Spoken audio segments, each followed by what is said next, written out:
O professor Marcelo Marcante Flores vai falar sobre a apelação criminal no procedimento do júri e a soberania dos vereditos.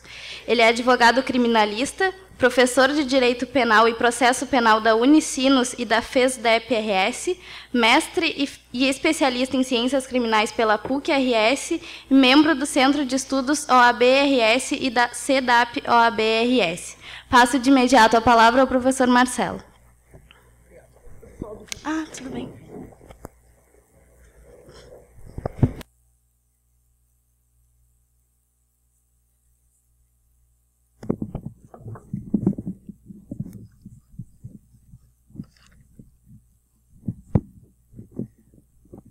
Boa noite a todos.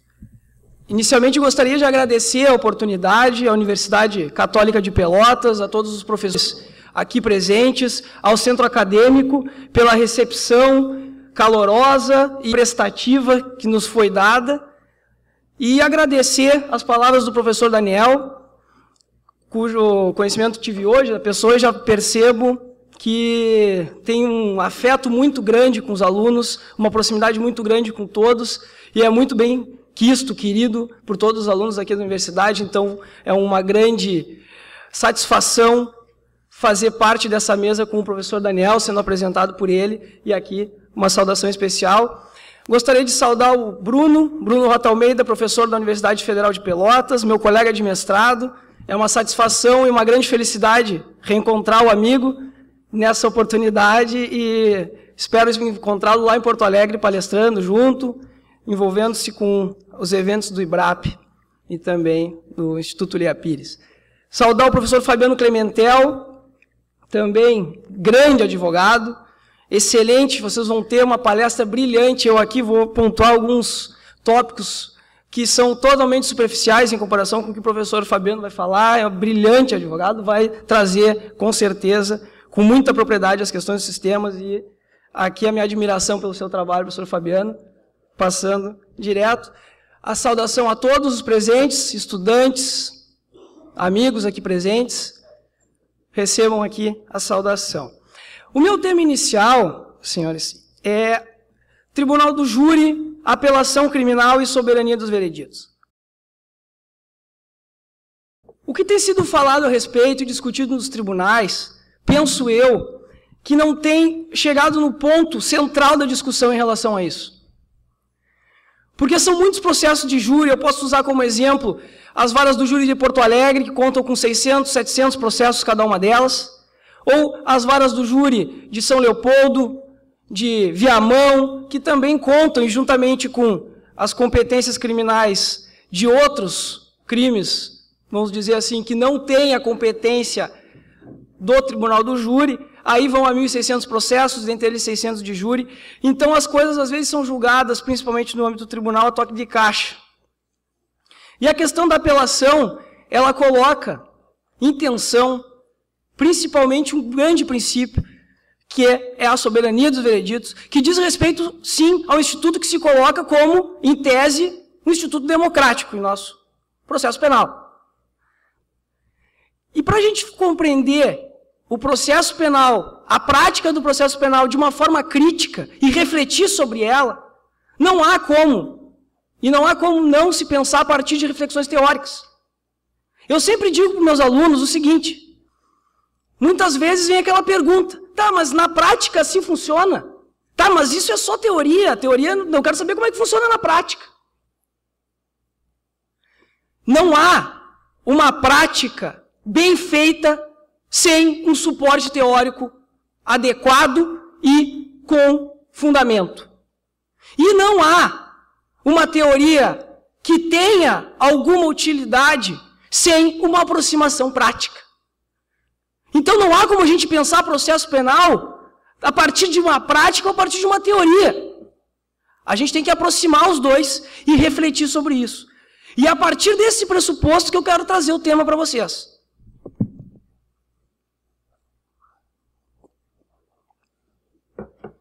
Consta lá do artigo 5º da Constituição Federal, inciso 38. Quais são os princípios que norteiam o Tribunal do Júri? Plenitude de defesa, sigilo das votações, soberania dos vereditos e a competência para julgar crimes dolosos contra a vida. Primeira questão, e isso é comum em concurso, e vocês, quem quiser e tiver a pretensão de seguir a carreira de juiz, de promotor, de delegado, vai se deparar com questões nesse sentido. Mas o tribunal do júri vai julgar apenas crimes dolosos contra a vida? Dentre eles, homicídio, aborto, instigação ao suicídio, infanticídio. Apenas esses tipos de crimes? Não.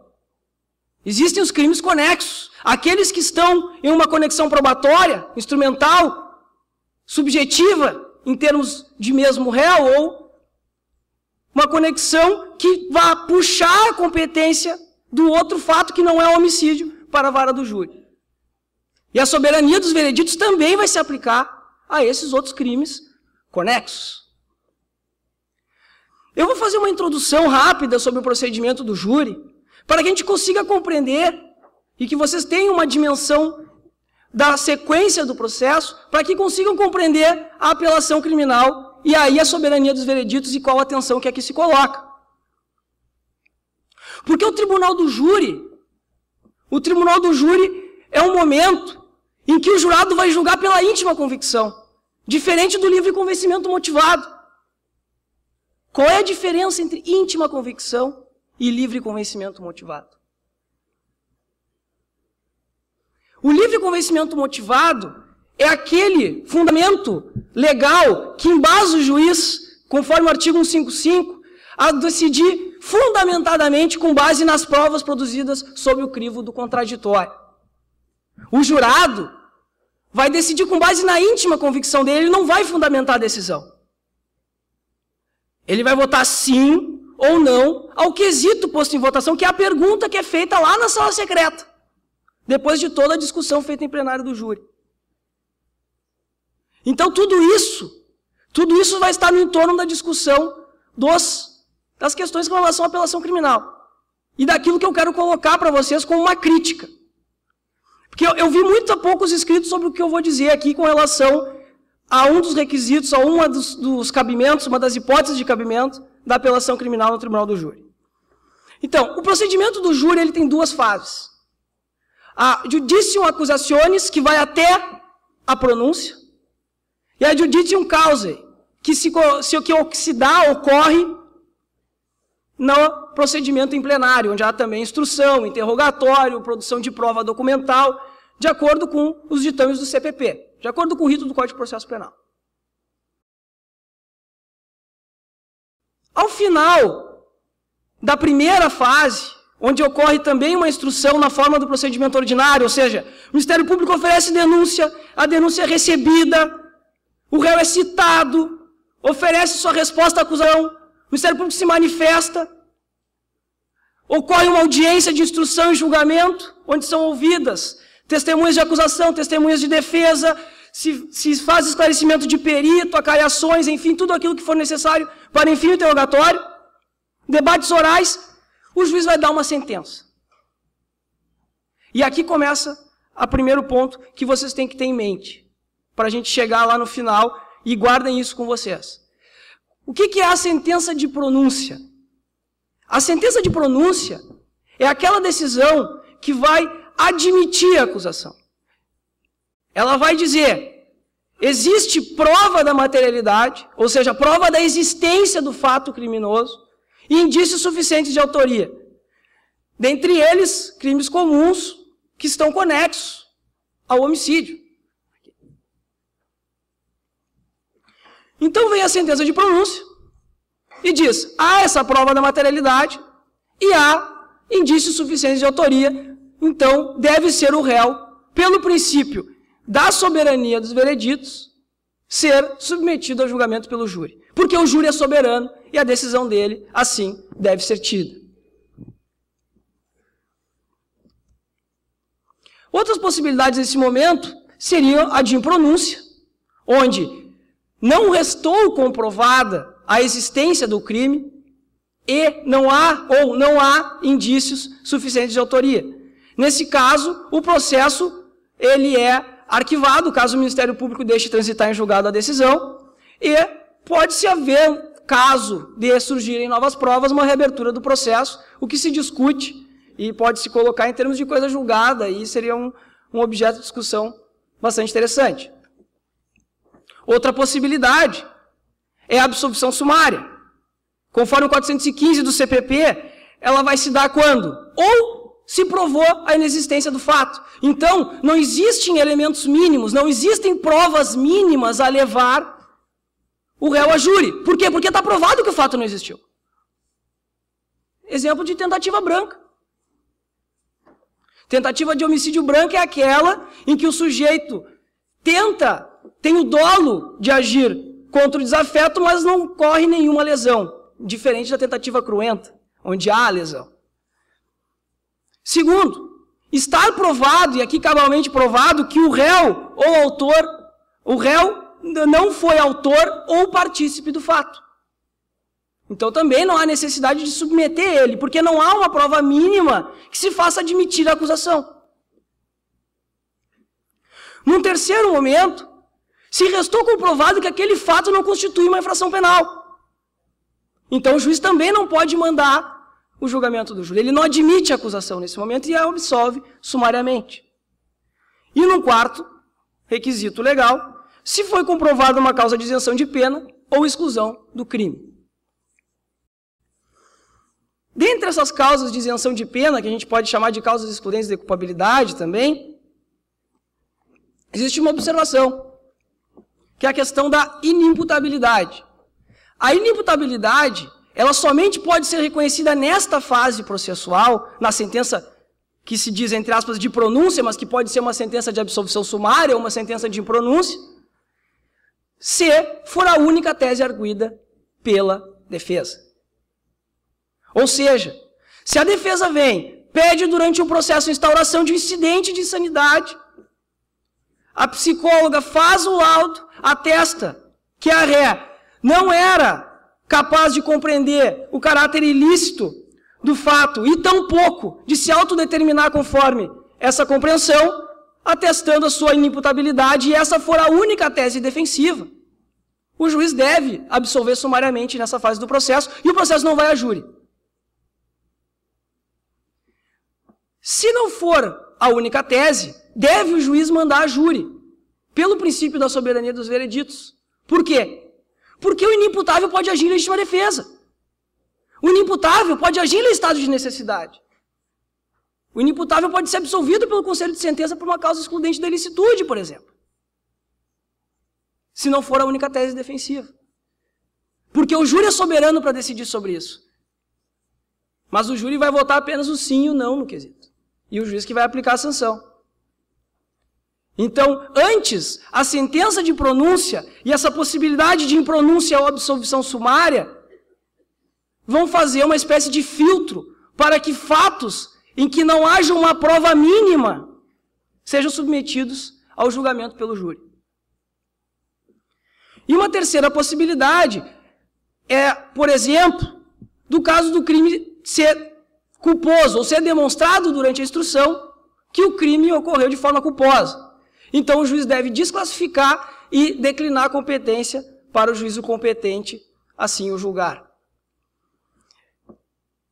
Fim dessa primeira fase processual, corridos os recursos, preclusa a decisão, se inicia o procedimento do júri, que é a segunda fase. Se inicia a iudicium causa. Na segunda fase, há a convocação dos jurados, se faz uma lista geral, essa lista geral é entre 80 e 1.500 jurados, vai depender do tamanho da comarca.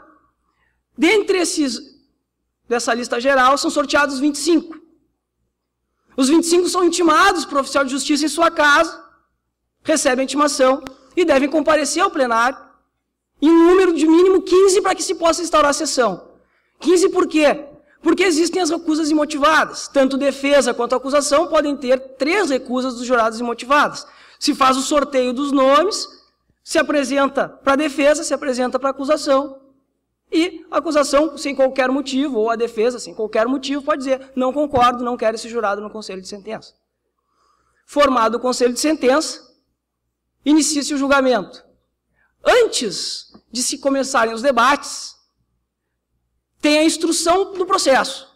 Se houve as testemunhas arroladas pela defesa e pela acusação, e interrogatórios, se possível, também aí esclarecimento de peritos, enfim, aquilo que for requerido no momento processual oportuno. Fim dos debates, primeiro a manifestação do Ministério Público, depois manifestação da defesa, réplica, Ministério Público, tréplica, defesa, se vai à sala secreta e se faz a votação, de acordo com as teses arguidas, tanto pela acusação quanto pela defesa. Os jurados, eles irão responder objetivamente perguntas, sim ou não. Por exemplo, no dia 20 de março de 2011, no local tal, conforme auto de necropsia de folhas tais, ocorreu a morte da vítima tal, sim ou não? Aí os jurados vão responder, abre em um número máximo de 4 cédulas, para preservar o sigilo das votações, e aí mais um princípio do júri, e também para preservar a segurança dos jurados, porque muitas vezes ocorre, e aí a gente tem uma dificuldade com relação a isso, em comarcas como Alvorada, Eldorado do Sul, onde os jurados convivem e já manifestaram por diversas vezes em certidões de oficiais de justiça que temem os réus e aí temem participar do conselho de sentença que faça um julgamento dessas pessoas. Então são circunstâncias que que a legislação busca preservar justamente o jurado e o sigilo da votação. Antes de 2008 se abriam todas. Hoje se abre até 4, deu maioria de 4, fechou, está votado sim. Vota a materialidade, existência do fato, vota a autoria. Foi o réu, fulano de tal, autor do fato, ou efetuou disparos, especificando qual a autoria. O jurado vai dizer sim ou não, dependendo da forma como constar na denúncia e depois na sentença de pronúncia. O que ele fez, a forma de participação dele, ele pode ser autor ou partícipe, ele pode ter dado apenas apoio moral. Isso vai constar especificamente no quesito. Um terceiro quesito é o da absolvição genérica. O jurado absolve o réu? Essa pergunta, e aqui a gente chega num dos pontos cruciais que se vai se tensionar depois no recurso de apelação. O jurado ele pode absolver por qualquer motivo. A doutrina, a jurisprudência garante a íntima convicção. A íntima convicção não é o livre convencimento motivado, e por isso que ele vai votar sim ou não. Ele pode absolver porque o réu já se reinseriu socialmente. Ele pode absolver porque não gostou do promotor. Isso é errado, é certo. A discussão é discutir a legitimidade ou não do júri. Ele está previsto na Constituição, é tido como um procedimento democrático, julgado pelos seus pares. Não vou dizer que isso não é criticável sim. Mas a questão aqui é discutir o instituto do processo penal que norteia o julgamento pelo júri. E a íntima convicção pode ser, inclusive, clemência, não necessariamente negativa de autoria. Ou legítima defesa, aqui também englobada nesse quesito genérico.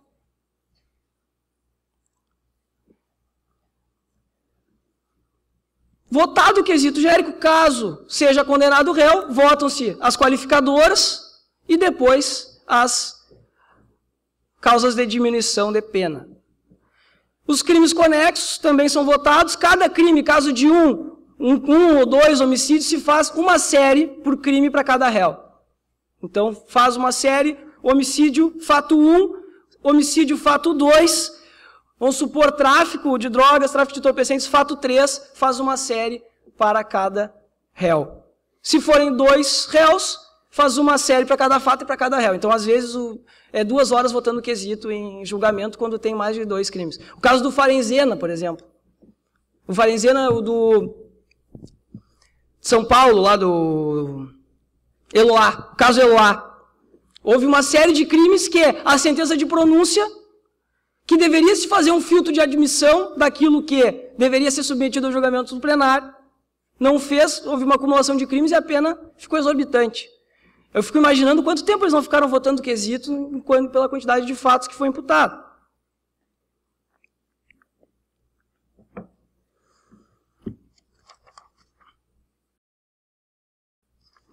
agora eu vou chegar no ponto da apelação. Tudo isso foi dito para introduzir e para que vocês compreendam a diferença entre o procedimento do júri e o procedimento comum ordinário. Aquilo que vai fundamentar, aquilo que vai nortear a decisão do juiz e aquilo que vai nortear a decisão do jurado. O livre convencimento motivado com base nas provas e um controle de racionalidade da decisão. Porque toda decisão deve ser devidamente fundamentada sob pena de nulidade. E, de outro lado, o jurado que vai votar sim ou não. Porque a Constituição diz que ele tem a íntima convicção e o veredito dele é soberano. Mas até que ponto ele é soberano? E aqui entra a discussão. O recurso de apelação no tribunal do júri, ele é um pouco diferente do recurso de apelação no procedimento comum. No procedimento comum, o tribunal ele pode reformar a decisão do juiz singular. Se o juiz condenou, o tribunal pode absolver. Se o juiz absolveu, o tribunal pode condenar. No júri, não. No júri, pelo princípio da soberania dos vereditos, o máximo que se pode fazer é se anular o julgamento, se cassar a decisão e dar um novo júri. E aí se vai se compor um novo conselho de sentença, vai se fazer o procedimento novamente, e os jurados vão fazer novamente a votação de quesito, vai ter os debates antes, etc, etc, e aí eles vão votar culpado, inocente, absolve ou não o réu. São 4 fundamentos para o recurso de apelação, são 4 hipóteses de cabimento do recurso de apelação previstas no Código de Processo Penal. Se ocorrer nulidade posterior à pronúncia, e esta deve ser arguida ou na hora do plenário, por exemplo, ocorre uma situação em que o promotor, existe a vedação legal que o promotor não pode fazer referência à sentença de pronúncia. Então ele faz alusão a um trecho da sentença de pronúncia dizendo, olha, o juiz disse aqui na sentença dele que o fato ocorreu. Questão de ordem, excelência. Requer que fique constando em ata que o promotor violou o artigo 478, inciso 2 do CPP, pois fez referência à sentença de pronúncia. Requer a dissolução do conselho de sentença, pois é causa de nulidade. O juiz, obviamente, vai indeferir, isso vai ser discutido depois em sede de apelação, pois é uma nulidade posterior à pronúncia, que ocorreu durante o julgamento. Outra possibilidade é se a sentença do juiz-presidente for contrária à lei expressa ou à decisão dos jurados. E aqui é uma situação de falta de compreensão da leitura dos quesitos, o que é muito raro de ocorrer. A terceira possibilidade é erro ou injustiça na aplicação da pena. O jurado ele não aplica a pena. O jurado ele vota o quesito condenando ou absolvendo. Depois o juiz vai fazer a aplicação da pena, vai ler a sentença e vai dizer, o senhor foi condenado, né, a 18 anos de prisão. E aí, lê, intime-se, publique-se, exclui-se no rol de culpados com trânsito julgado.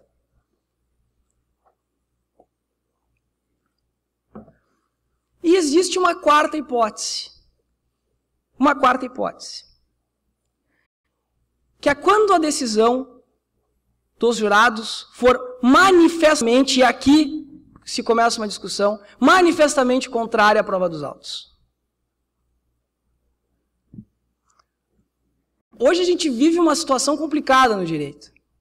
O direito ele vem de um princípio de segurança jurídica, bem cartesiano, em que se buscava a partir de uma pretensão, a partir de uma pretensão de sistema, dar conta de todos os comportamentos, de todas as possibilidades possíveis, e se resolver esse problema de uma forma a dar segurança jurídica. Mas a compreensão da linguagem, a interpretação do texto, nos dá uma série de aberturas e de compreensões que nos dificulta aqui se falar em segurança jurídica, ainda mais numa sociedade complexa como nós vivemos. Então, o enquadramento daquilo que é manifestamente contrário começa com uma primeira complicação. Alguns Aí vai ser, entre aspas, um bingo. Tu tem que ter sorte de onde vai cair no tribunal. Mas, em regra, e aqui a gente pode se basear um pouco nos presidentes do STJ, manifestamente contrário à prova dos autos é aquilo que não tem nenhum suporte probatório.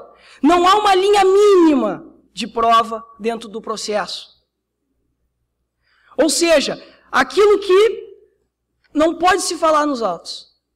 Não se encontra nada que ampare aquela versão, aquela tese que foi a que embasou a absolvição. Tá. Mas a gente não estava falando que a soberania dos vereditos e a íntima convicção justamente não coloca, evita a possibilidade, não se fala em fundamentação da decisão. Qualquer fundamento pode servir para o jurado absolver. Mas o júri não é soberano.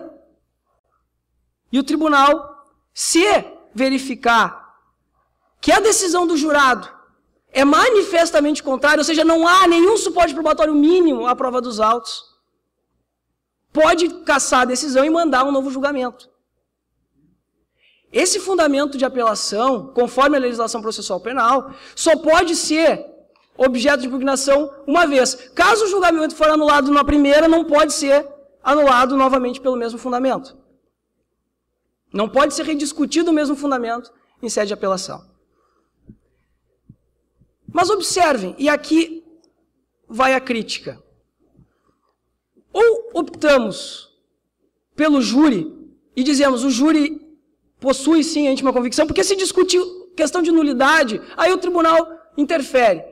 Discutir se a sentença tem um problema de congruência, de correlação com aquilo que foi decidido pelo jurado, também é admissível. Se há um erro na aplicação da pena, que nós sabemos que é uma técnica complicada, vai no artigo 59, depois agravantes e atenuantes, circunstâncias de aumento e de diminuição, causas de aumento e diminuição, então também podemos aceitar. Agora, o jurado tem a íntima convicção. E se a decisão dele não encontra suporte probatório mínimo, e aí o tribunal vem e diz, não, ela não tem prova, então, cadê a soberania dos vereditos? E eu pergunto mais, e aí que está a colocação, talvez uma tese de advogado de defesa, que é apaixonado pelo júri, e eu tenho sustentado isso no tribunal, todas as apelações, porque é muito difícil se ver uma apelação defensiva com base nesse fundamento ser provida.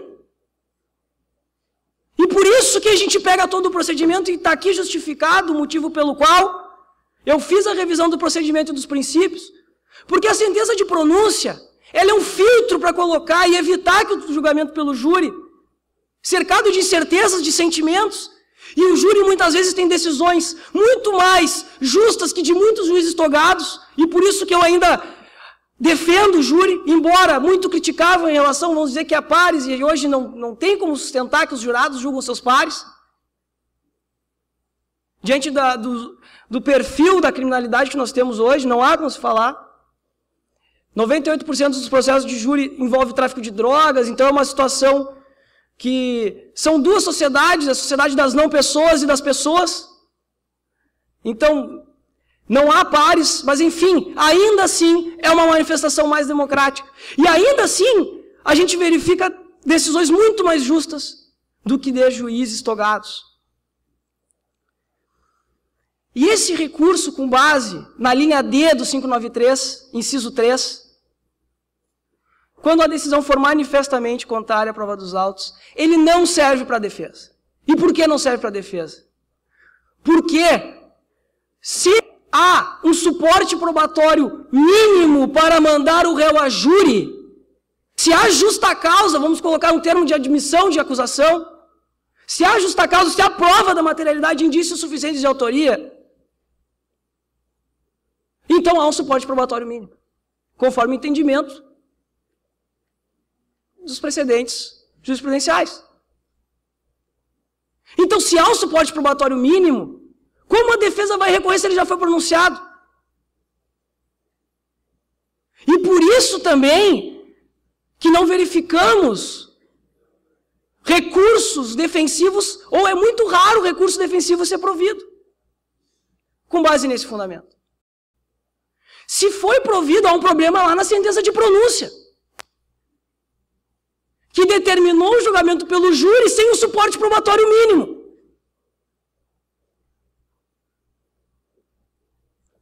E não daquilo que foi votado pelo Conselho de Sentença.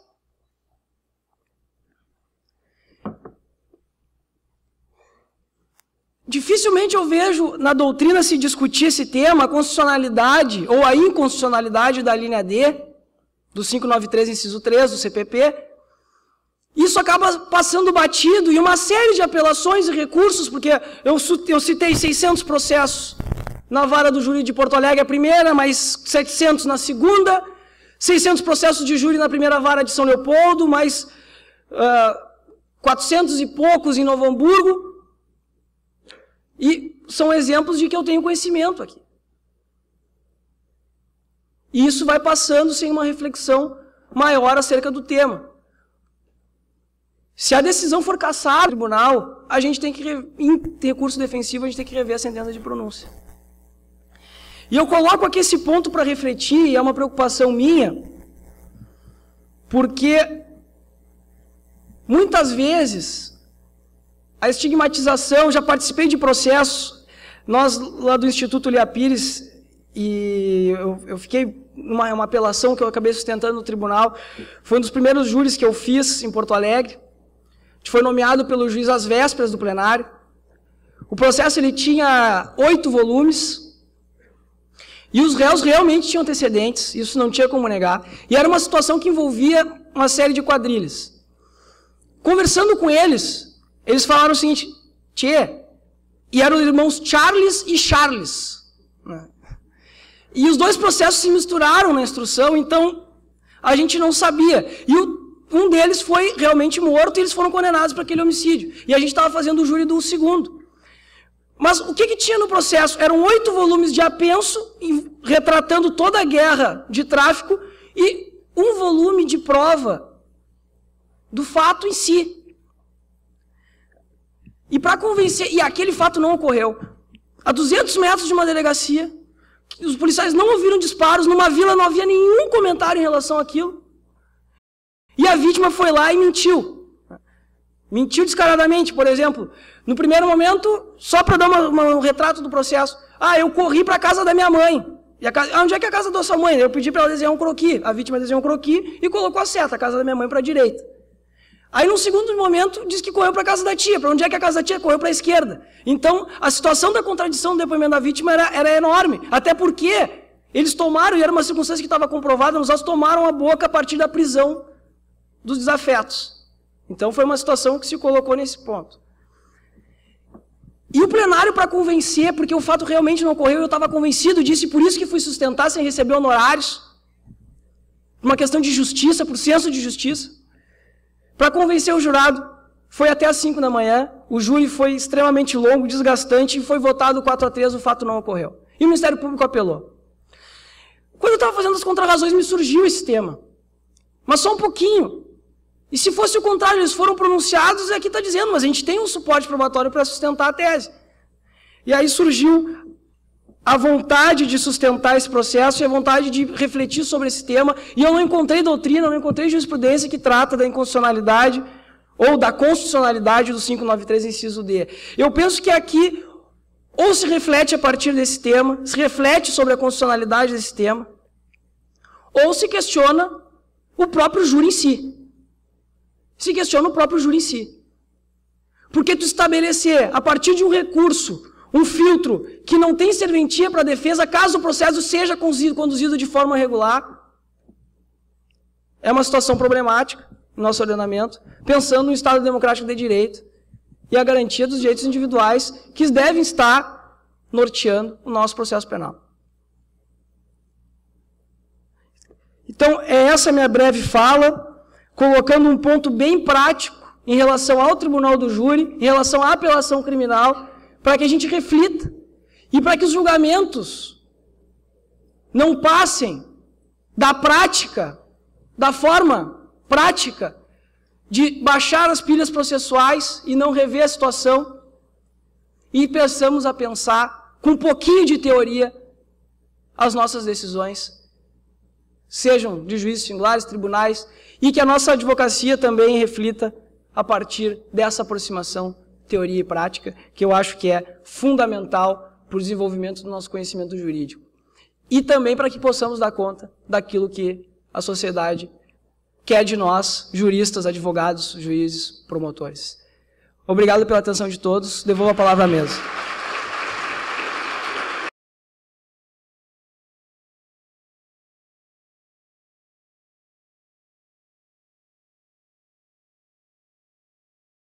Vale a pena salvar a dicotomia sistema inquisitório e sistema acusatório? O professor Fabiano é advogado e consultor jurídico da PUC-RS, mestre em Ciências Criminais e especialista em Ciências Penais pela PUC-RS. É membro efetivo do TED-OAB-RS e da CEDAP-OAB-RS. É coordenador adjunto das coordenadorias regionais do IBRAP. Passo de imediato a palavra ao professor Fabiano Clementel. Queria cumprimentar também ao professor Daniel, uma pessoa muito querida por nós lá na universidade, na PUC. Me sinto muito feliz de tê-lo conhecido hoje, embora já o conhecesse por nome. Agradeço também aos contatos feitos com a Bianca, pessoa que, sem sombra de dúvida, deve ter se dedicado muito para que esse evento pudesse se realizar na noite de hoje. Cumprimentos que eu estendo também a todos os organizadores deste evento. Cumprimento ao colega Bruno, professor aqui na Universidade Federal, pessoa com quem tive a oportunidade de conviver junto ao programa de pós-graduação em Ciências Criminais da PUC, um convívio que nós tivemos durante 2 anos, né, Bruno? Que, sem dúvida nenhuma, foi profícuo, acho que para ambas as partes. Queria cumprimentar o meu colega Marcelo Marcante Flores e dizer que o colega Marcelo me deixou numa situação aqui um pouco complicada, porque depois de ouvir a fala do professor Marcelo, o que sobra para mim, Fabiano, falar para vocês aqui hoje? O professor Marcelo, que trouxe toda a sua experiência como advogado e como professor, e que, sem nenhuma dúvida, nos abrilhantou muito com um tema extremamente intrigante, um tema que o professor Marcelo se dedica há muito tempo, estudo do Tribunal do Júri. É um advogado atuante no Tribunal do Júri e que trouxe uma problemática que poucas pessoas tiveram a capacidade de refletir. Então, o que eu queria colocar para os senhores é que, depois de ouvir o Marcelo falar, eu peço um pouco da paciência de vocês, porque eu não tenho o dom da oratória que tem o professor Marcelo, mas vou procurar colocar para vocês alguns aspectos que eu acho que são extremamente importantes e que, embora sejam refletidos há muito tempo na doutrina do processo penal, eu acredito que nós temos muito ainda a evoluir. Queria fazer 2 registros. O primeiro registro que eu queria fazer é com relação ao nosso deslocamento. Nós tivemos uma situação muito inusitada, embora muito comum, se tratando de BR-116. Quando nos deslocávamos para cá, acho que próximo a 30 quilômetros aqui de Pelotas, tinha ocorrido um acidente na estrada, um caminhão tombou, e prontamente a nossa primeira preocupação foi tentar fazer um contato com a coordenação do evento para avisarmos que poderíamos chegar mais tarde, porque fomos avisados que o caminhão havia tombado no pedágio. Só que, para nossa surpresa, o pessoal do pedágio comentou que a estrada estava parada, mas, para nossa surpresa, o caminhão tombou em frente a um posto de gasolina, e aí fizeram uma via alternativa por dentro do posto de gasolina, se pegou uma estrada de terra, de chão batido, e nós conseguimos desviar o acesso, e conseguimos ainda chegar aqui em cima do horário, e acredito que os minutos de atraso iniciais não tenham comprometido eventuais compromissos que os senhores tenham assumido fora o evento. O segundo registro que eu quero fazer, pessoal, diz respeito especificamente ao estudo do processo penal enquanto ciência autônoma, enquanto um ramo independente da área do direito. Por que eu digo isso? Porque Para se estudar processo penal, nós temos que ter a convicção de que o processo penal ele é uma ciência autônoma, independente, mas que esse reconhecimento, ele, enquanto ciência autônoma, não tem mais de 2 séculos. Então, o que eu coloco sempre para os meus alunos a respeito do estudo do processo penal? O mais importante que nós temos enquanto teoria normativa e enquanto ciência autônoma do processo penal é estudá-lo por 3 áreas. Que áreas seriam essas? Eu costumo estudar o processo penal sobre 3 enfoques. Primeiro deles, o estudo da natureza jurídica do processo penal. O segundo enfoque, o estudo dos sistemas processuais penais. E o terceiro enfoque, o estudo da ação processual penal. Eu acho que esses 3 enfoques, que são, de alguma maneira, trabalhados pela doutrina, são os principais pontos de análise do estudo do processo penal enquanto teoria normativa. Eu digo isso porque hoje não é matéria da minha fala falar a respeito da natureza jurídica do processo penal, mas só para vocês terem uma ideia a respeito dessa problemática, nós temos na doutrina discussão sobre a natureza jurídica do processo penal, uma doutrina que tem mais de 2 séculos, e foi essa doutrina que trouxe o reconhecimento do processo penal como ciência autônoma e independente. Ou seja, o estudo da natureza jurídica do processo penal é um elemento substancial e fundamental para a compreensão desse ramo do direito, porque a partir do estudo da natureza jurídica do processo penal, ou seja, a partir do reconhecimento dele enquanto relação jurídica, ou enquanto situação jurídica, ou enquanto procedimento em contraditório, que nós vamos compreender o processo penal separado da Cenerentola, como dizia lá o nosso italiano, não é? Separado do processo civil, ou seja, o processo penal, na doutrina clássica, continua a utilizar as roupas velhas da irmã, como já dizia a doutrina italiana. Então, eu acho que esse é um ponto que eu gostaria de colocar para vocês, por uma reflexão posterior, de repente para os estudos individuais de cada um, e concluindo a outra etapa, que não é a etapa da minha fala, é a discussão a respeito da teoria da ação processual penal. Alguns estudiosos, especificamente o VA, estudaram a teoria da ação processual penal, distinguindo a teoria da ação processual penal da teoria da ação de direito material. Nós vamos encontrar na doutrina várias discussões a respeito da teoria da ação processual, independente da teoria da ação de direito material. Então, eu faço esse registro para que os senhores tenham essa divisão teórica e, quando forem estudar o processo penal, possam talvez usar essa metodologia de estudo, compreendendo cada um dos institutos e assim tendo uma dimensão real do processo penal enquanto ciência autônoma.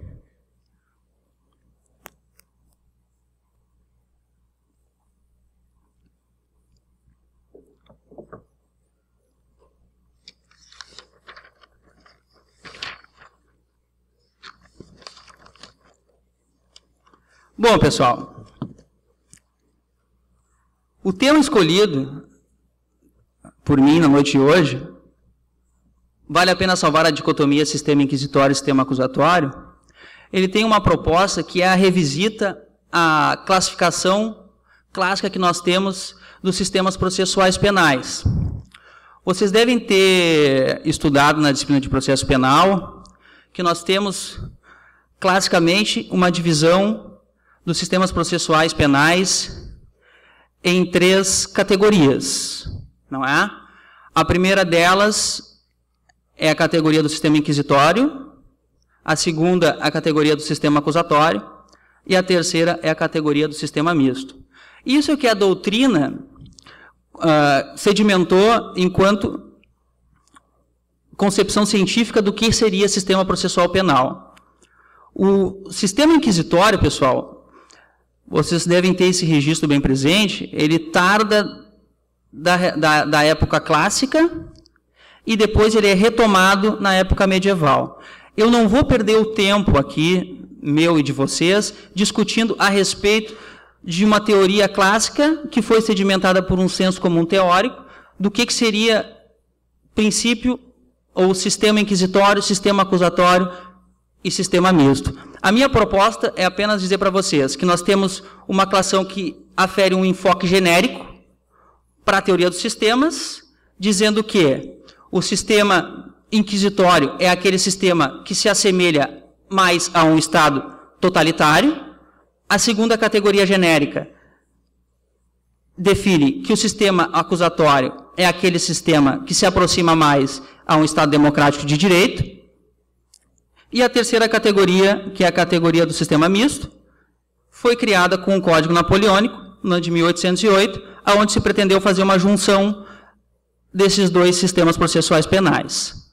Só para fazer o registro, o sistema acusatório, ele inicia na época romana, por meio de duas categorias, a cognitio e a accusatio romana.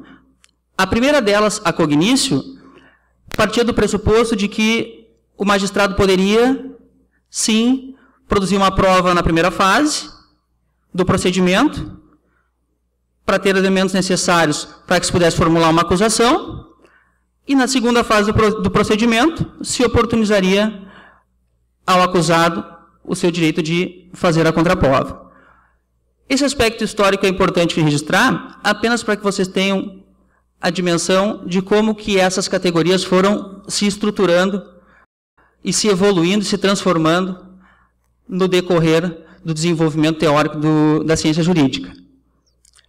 O período em que se trabalhou com a ideia de que há um sistema acusatório puro, iniciou então na época clássica romana e findou aproximadamente no século VI depois de Cristo, ou seja, com o fim da queda do Império Romano.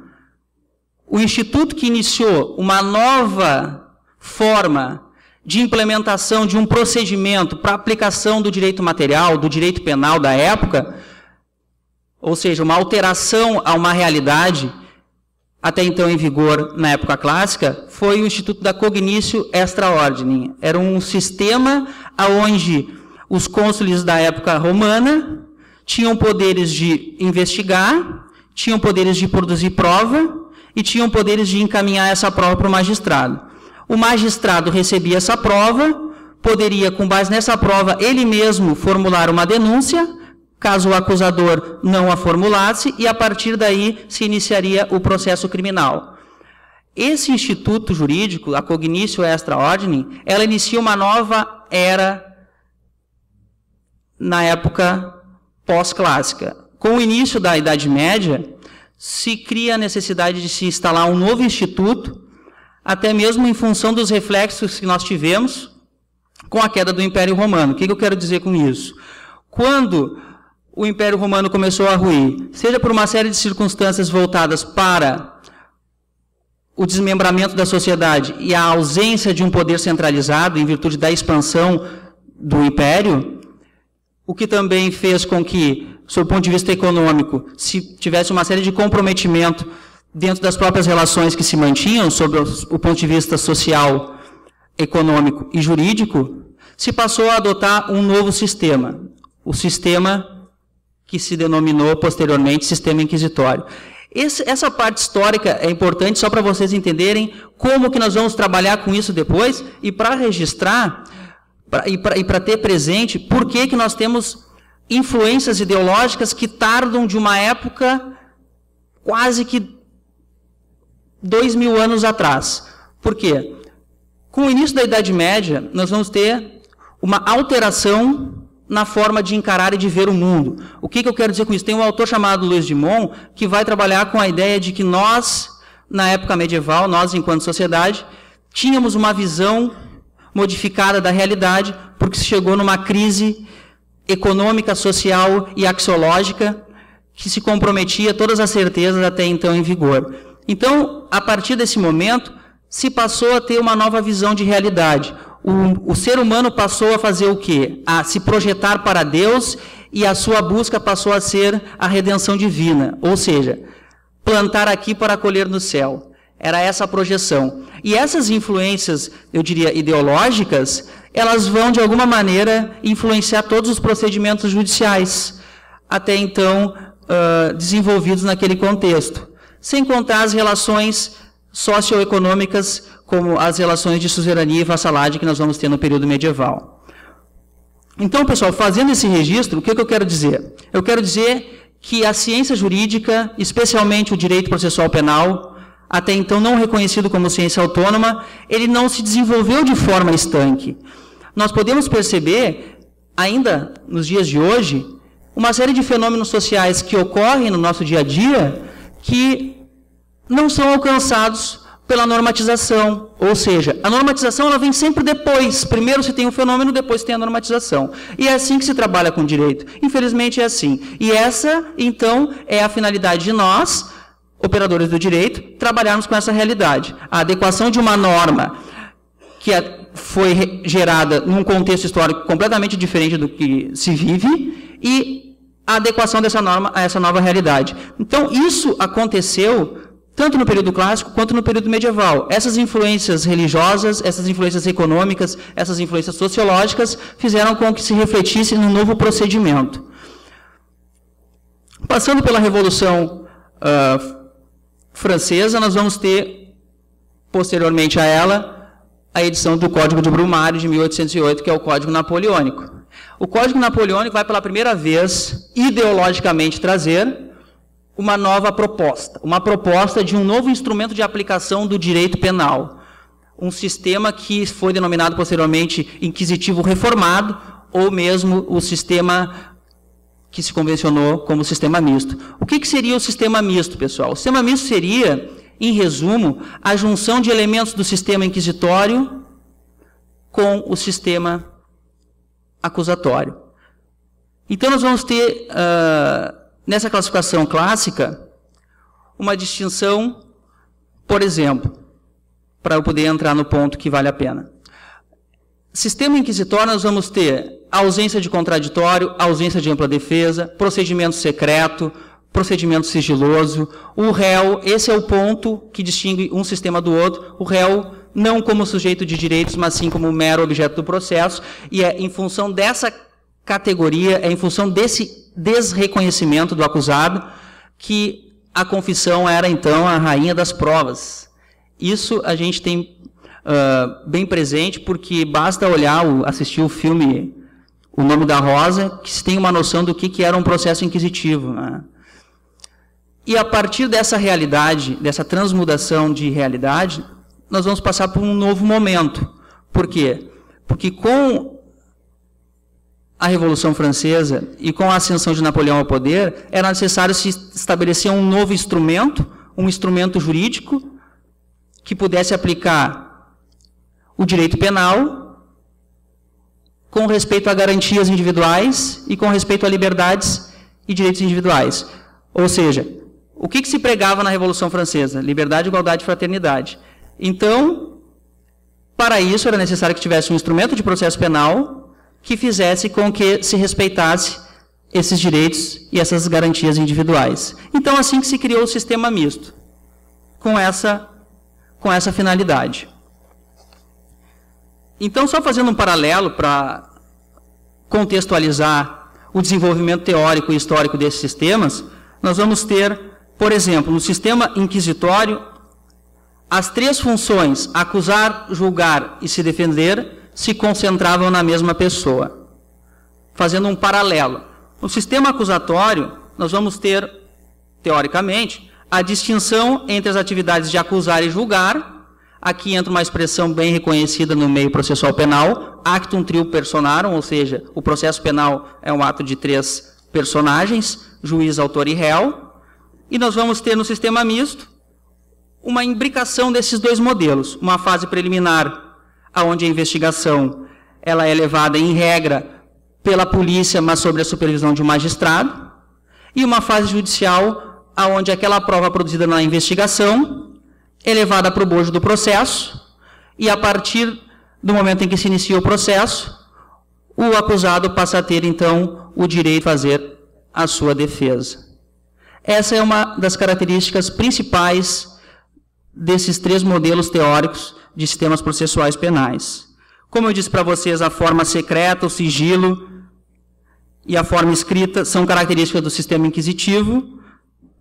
No sistema acusatório puro, nós vamos trabalhar com uma ideia de que a regra é o procedimento oral, com publicidade dos atos. No sistema misto, nós vamos ter uma fase onde se preserva o sigilo, que é a fase de inquérito, a fase de investigação, e depois nós vamos ter uma fase onde se preserva a publicidade, que é a fase do processo judicial. Nós vamos ter, no sistema inquisitório, a ausência de contraditório e ampla defesa, no sistema acusatório tratamento igualitário, com a possibilidade de contraditório e direito de defesa, e no sistema misto, isso deixa de existir na fase de investigação e passa a ser reconhecido tão somente na parte do processo judicial, onde já há uma denúncia.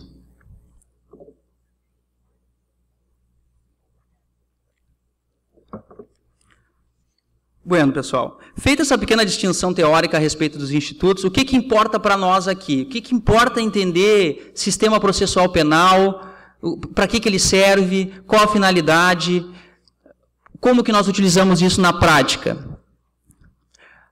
É muito simples de compreender.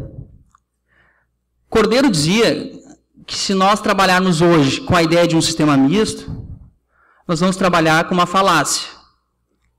Nós vamos trabalhar com a ideia de que é possível harmonizar o princípio da imparcialidade, o princípio da jurisdicionalidade, o princípio da presunção de inocência, o princípio do contraditório e da ampla defesa, com um processo onde se produz uma prova prévia na fase de investigação e que depois é levada para dentro do processo e que, nos processos concretos, nós vamos perceber alguns argumentos falaciosos que vão dizer, por exemplo, que a prova produzida no inquérito é elemento apenas para a convicção do Ministério Público na hora de oferecer uma denúncia.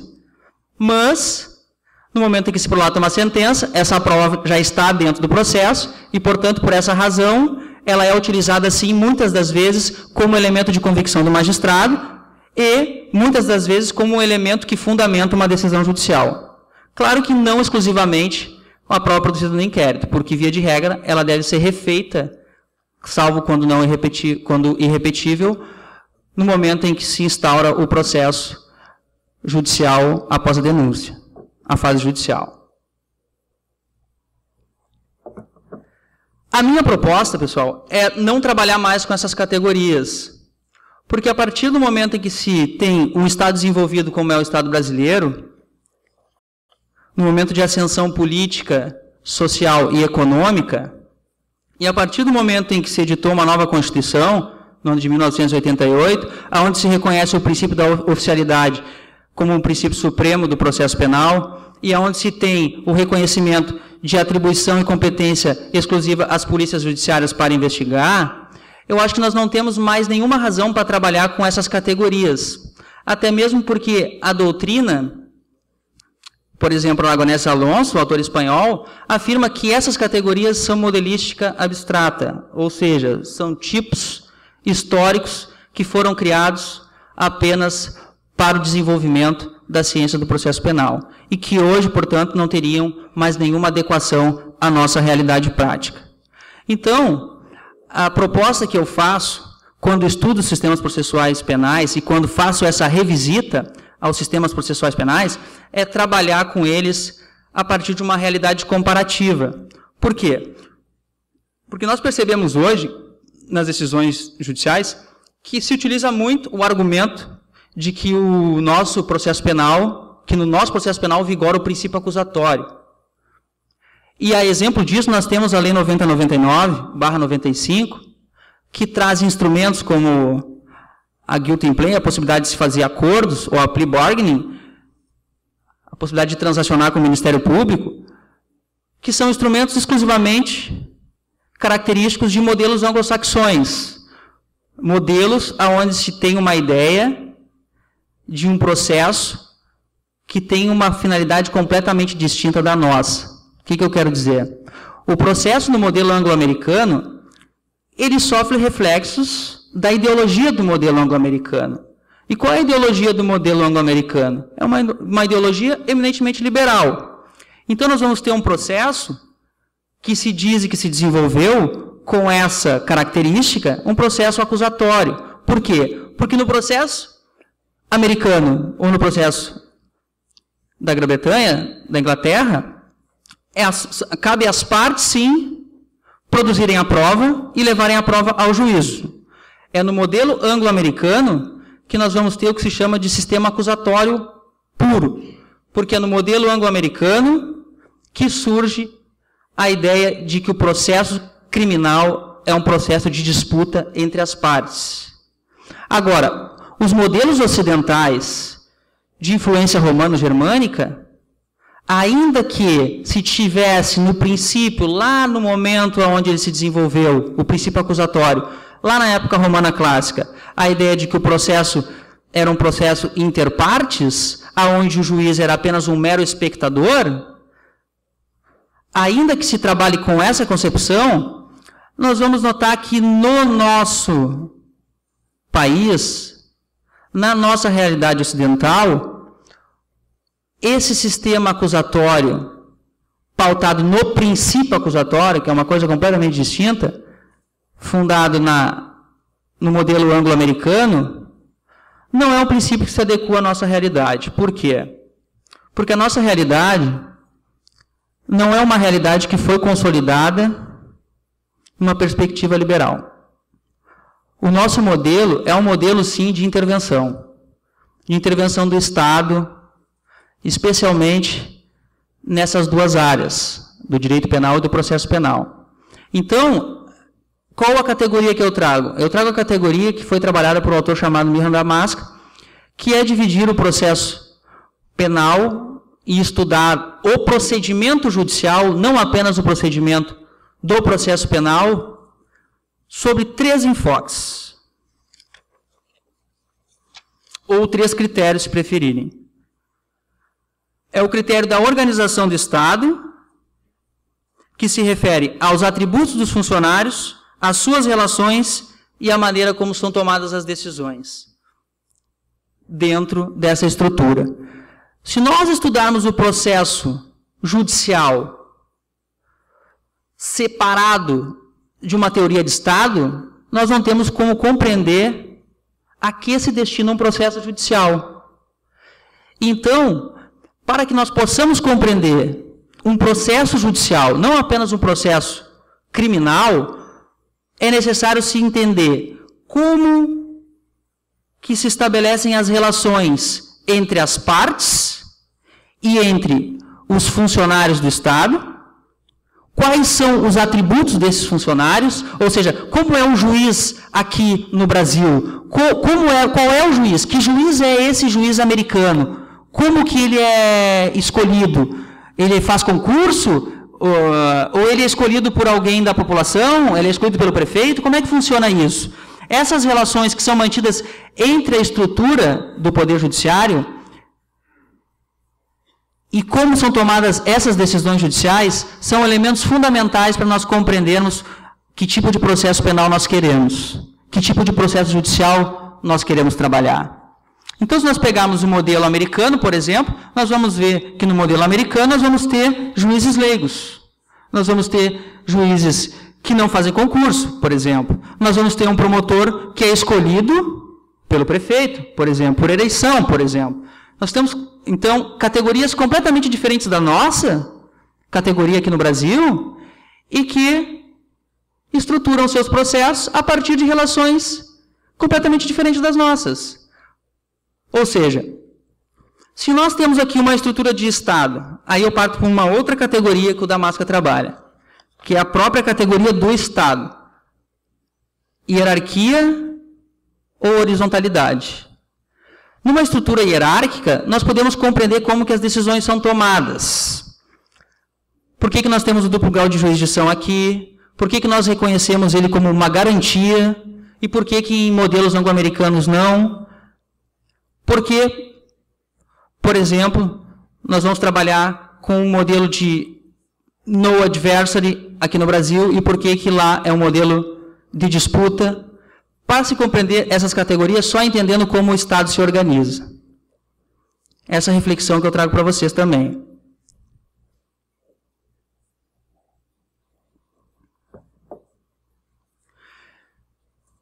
Dito isso, pessoal, o que nos resta, então, para a compreensão dos sistemas processuais penais hoje no Brasil?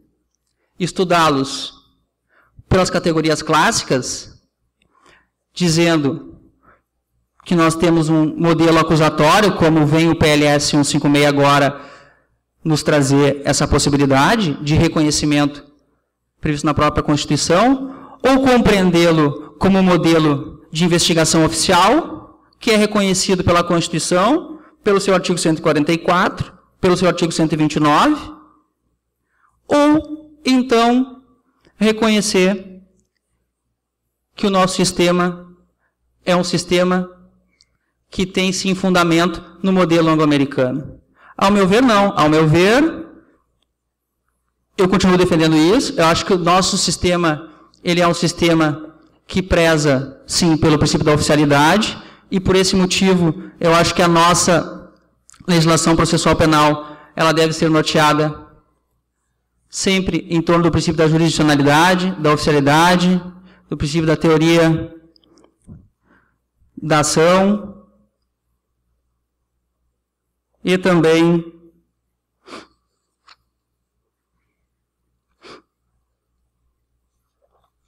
do princípio elementar do processo penal, que é o princípio da presunção de inocência. Pessoal, o PLS 156, que é o projeto de reforma do Código de Processo Penal, ele foi levado para discussão, foi aprovado no Senado e foi submetido atualmente à Câmara dos Deputados. E pela primeira vez nós vamos ter um artigo de lei propondo a ideia de que no processo penal se deve trabalhar com um princípio chamado princípio acusatório. Reza, pessoal, o artigo 4º do PLS 156. O processo penal terá estrutura acusatória nos limites deste Código, vedada a iniciativa do juiz na fase de investigação e a substituição da atuação probatória do órgão de acusação. Aqui entra um ponto fundamental para a compreensão do modelo de processo que nós queremos. O que seria esse ponto fundamental que tanto se procurou ver reconhecido e que agora, pela primeira vez, é que surge como um projeto de lei? É o núcleo fundante do sistema. Aquilo que nós chamamos do princípio da gestão da prova. Então, pessoal, o que define a distinção de um modelo para o outro modelo é definir a cargo de quem estará a gestão da prova. Então, se nós tivermos um modelo de processo onde o magistrado pode buscar a prova, que modelo de processo é esse que nós estamos trabalhando? Esse modelo de processo, de acordo com a nossa doutrina clássica, é um modelo de processo penal inquisitório. Por quê? Porque o magistrado, tendo o poder de buscar uma prova, ele passa a ser um ator do processo. Ele passa a ser não um mero espectador. Embora não queira falar aqui da natureza jurídica da ação processual penal, é importante você ter presente o triângulo da relação jurídica processual. O juiz se situa na parte de cima do triângulo, abaixo nós vamos ter a acusação e o acusado. Numa ideia de processo penal democrático, a prova deve ser produzida pelas partes. Então, inicialmente, quem produz a prova é o acusador, que a remete ao magistrado, que, por sua vez, passa à defesa para que faça a sua defesa. A defesa faz a sua tese, apresenta a sua prova ao magistrado e cabe a ele, a partir desse momento, julgar. Se o magistrado puder produzir prova, nós vamos ter, então, um modelo que se denomina modelo inquisitório, que, ao meu ver, é aquilo que nós estamos brigando até hoje para que deixe de existir. Se o magistrado não puder produzir prova, e se a prova ficar apenas entre as partes, nós vamos ter um modelo acusatório de processo, que aqui na terminologia do Damasca que eu utilizo para o nosso modelo é o modelo de investigação oficial. Então, pessoal, a partir dessa possibilidade que as partes têm de produzir a sua prova, se elas não convencerem o magistrado das suas teses, ou seja, se a acusação não convencer que o réu efetivamente praticou determinado delito, cabe ao juiz, ao invés de buscar nova prova, em nome do princípio do indúbio pro réu, absolvê-lo. Agora, se o juiz buscar a prova, nós vamos ter aí, então, uma violação ao princípio acusatório. Essa, vamos dizer assim, é a realidade e a razão pela qual tanto se brigou para que se trabalhasse e se trouxesse para dentro da legislação um artigo de lei disciplinando que a nossa Constituição de 88 aderiu, sim, ao modelo acusatório de processo. Então, pessoal, se nós tivermos bem presente isso, a gestão da prova deve estar na mão das partes, esse é o núcleo fundante do sistema, nós vamos conseguir distinguir um sistema do outro sistema. E a partir daí, então, se poder trabalhar com uma ideia de adequação de um modelo à nossa realidade. Então, se nós temos aqui no Brasil, por exemplo, o artigo 212 da reforma, que trouxe a possibilidade de as partes fazerem as perguntas diretamente para suas testemunhas, e se nós tivermos, já encontrei casos concretos disso, juízes perguntando antes das partes diretamente para as testemunhas e após a sua inquirição passar a palavra para a pessoa, a parte que o arrolou, seja o advogado ou o representante do Ministério Público, nós vamos ter uma violação ou uma inobservância ao princípio acusatório. Essa é uma realidade que nós encontramos no nosso dia a dia. A única faculdade que a legislação trouxe para os juízes, na sua sede de busca por um mito da verdade real, que todos nós vamos estudar com muito empenho nos nossos manuais, do princípio da verdade real, é a possibilidade do juiz, então, insatisfeito com a pergunta formulada pela parte, ele fazer as suas próprias indagações. Porém, esse caso que eu estou trazendo, que é um exemplo concreto de como se distingue o modelo inquisitório do modelo acusatório, limita a atuação do juiz apenas a complementar as perguntas que foram formuladas pelas partes. Portanto, o que o juiz pode fazer e o que está a seu alcance, por exemplo, é, no momento em que se produz uma prova pericial, esse é um exemplo, no momento em que a acusação ou a defesa entende que deve ouvir o perito que fez o laudo do homicídio lá no processo do júri, Marcelo, e disse que a perfuração foi próximo ao ombro esquerdo, mas não diz se a bala entrou pela frente ou pelas costas, tanto a defesa quanto a acusação poderá arrolar o perito para que ele faça o esclarecimento no momento da produção da prova oral. E é nesse momento que, vindo o perito a juízo para prestar declarações, poderão as partes fazer as suas perguntas, e se o magistrado entender que restou alguma dúvida no que diz respeito a essa questão da bala ter perfurado pela frente ou pelas costas, formular perguntas complementando as perguntas feitas pela acusação. Então, o espaço de liberdade do magistrado, ele passa a ser mais restrito. Isso a partir de 2008. O que não quer dizer que nós vamos ter um juiz autômato, um juiz que fica inerte, sem atuação e apenas gestionando a relação entre as partes. Por quê? Porque esse modelo não é o nosso modelo.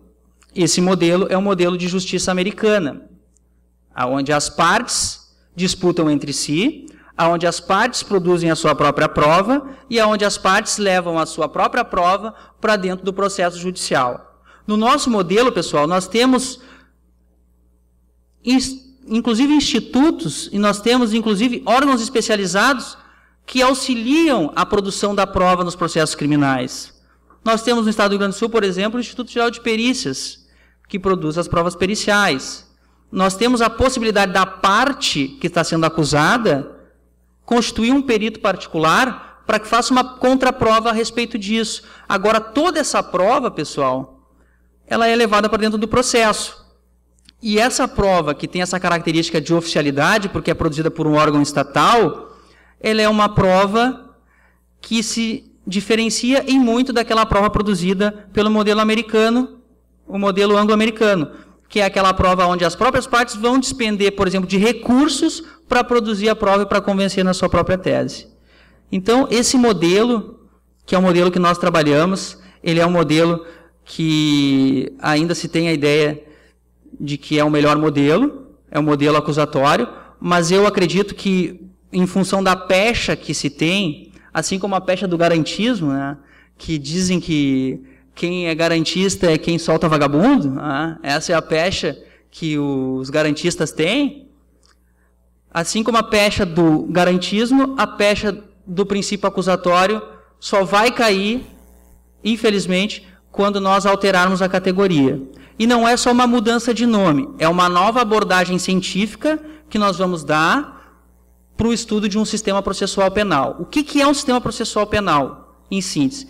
É uma forma, um duto de aplicação do direito material. É por meio do sistema processual penal, daí porque eu entendo ele como a principal característica do processo penal, é a principal categoria do processo penal, porque é por meio de um sistema de processo penal que se vai aplicar o direito material. E é por meio de um sistema de processo penal que se vai ou não reconhecer direitos e garantias individuais, como presunção de inocência, como oficialidade, como imparcialidade, como jurisdicionalidade, etc.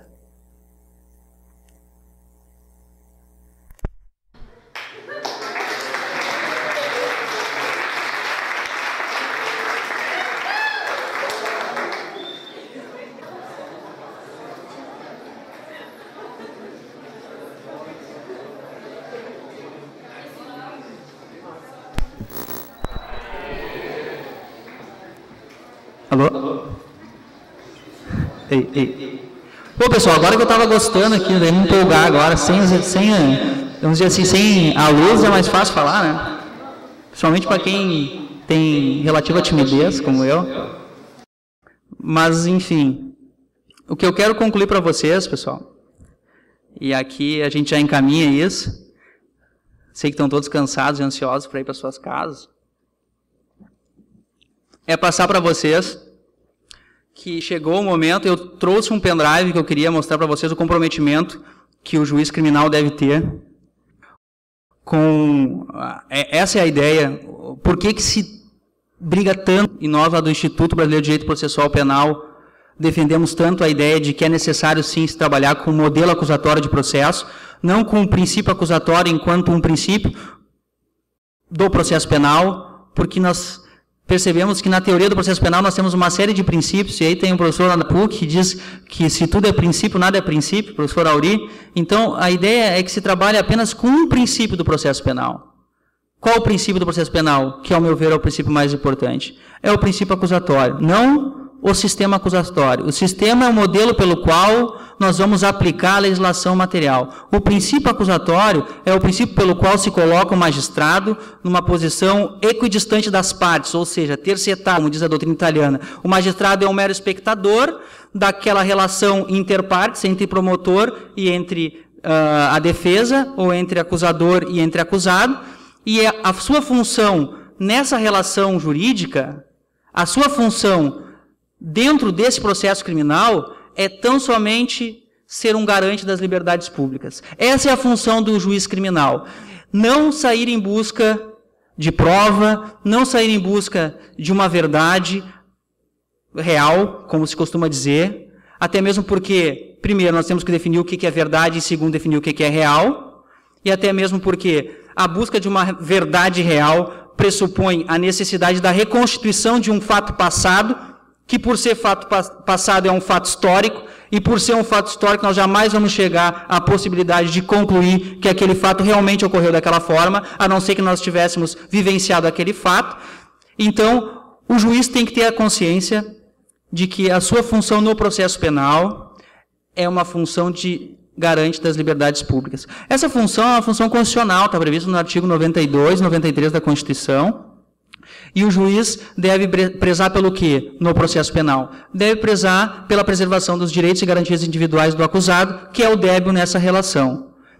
Se o juiz tiver essa consciência, ele jamais vai sair em busca de prova, o juiz jamais vai acusar quando o promotor não tiver em audiência, o juiz jamais vai perguntar quando o promotor não tiver em audiência, isso a gente vê muito no interior, não é? Às vezes o representante do Ministério Público não está em audiência, quem faz as perguntas é o juiz. Então, se o juiz tiver essa consciência que o papel dele na democracia é de ser um garante das liberdades públicas, só assim ele vai ter consciência do seu munus públicos, da sua função pública e da sua condição de ser um representante do Estado no momento em que se está definindo e está definindo a vida não apenas de uma pessoa, mas sim de todos aqueles que vivem ao entorno dessa pessoa. Eu tinha uns slides para passar para vocês a respeito de um estudo que eu fiz junto com o Instituto, mas infelizmente não vai ser possível fazer isso hoje. Poderia, de repente, mandar por e-mail para Bianca, com quem eu tenho feito contatos, que são slides de alguns presídios, onde nós fizemos algumas visitas, não é? E onde se constatou uma série de violações, especialmente ao princípio da dignidade da pessoa humana, mas muito mais do que isso, né? E o que eu queria, na verdade, é mostrar esses slides para vocês que daqui a alguns anos talvez serão juízes, talvez serão promotores, tenham a consciência, ou advogados, de que a justiça criminal ela é uma justiça diferenciada, porque é com a justiça criminal que nós vamos decidir a vida de uma pessoa, nós vamos decidir tolir ou não a liberdade dessa pessoa, e nós temos que ter a consciência e saber para onde nós vamos levar essa pessoa, para onde nós vamos colocar essa pessoa, e qual o estado do local aonde nós vamos levar essa pessoa. Eu vou passar esses slides depois para a Bianca, se alguém tiver interesse, faz um contato com ela. Eu já me encaminho para o fim, dizendo que foi um prazer ter estado com vocês, até mesmo pela essa situação de ter faltado a luz aqui. Isso parece que me deu um fôlego para falar um pouquinho mais, mas eu queria dizer que é um prazer imenso estar aqui na presença de vocês. Agradeço a atenção de todos.